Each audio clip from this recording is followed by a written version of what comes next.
and breaches. Where the digital hits the physical, we take the red pill, we break the seal. Infallible security, making it real. Right about to party on the mic tonight, turning the darkness into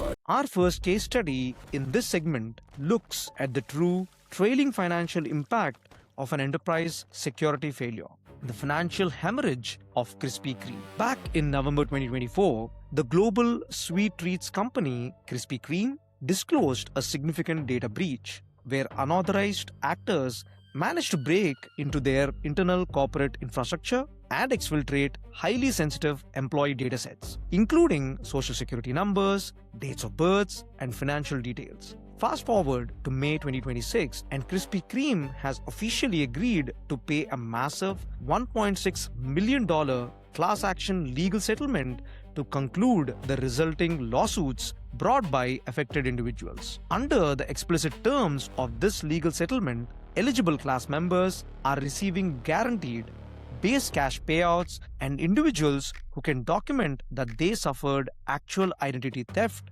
financial fraud, or out-of-pocket expenses directly tied to the leak can claim up to $3,500 in direct financial reimbursements. On top of that, the company is legally mandated to fund extensive multi-year identity theft protection and credit monitoring services for every single affected user. When a data breach hits the news, the public discussion usually focuses on the initial technical drama.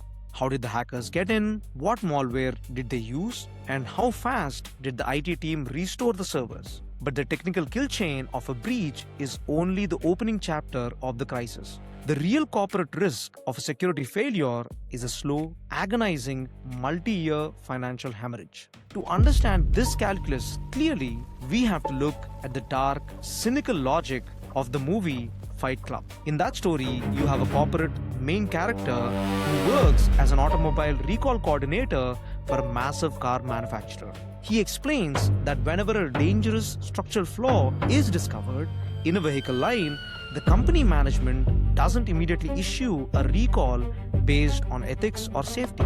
Instead, they apply a strict mathematical formula. They multiply the number of cars on the road by the probable percentage of structural failures and multiply that by the average cost of an out-of-court legal settlement.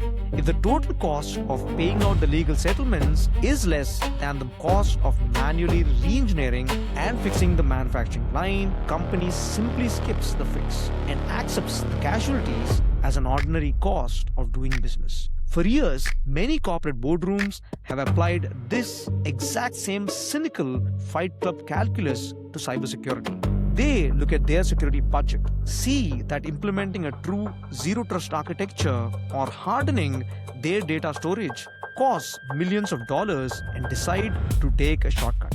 They say, let's just buy a basic cyber insurance policy, spend the bare minimum on compliance checklist tools, and if we get breached, we will just treat the legal settlement as an ordinary cost of doing business. The Krispy Kreme settlement proves that this calculation is a fundamental corporate failure.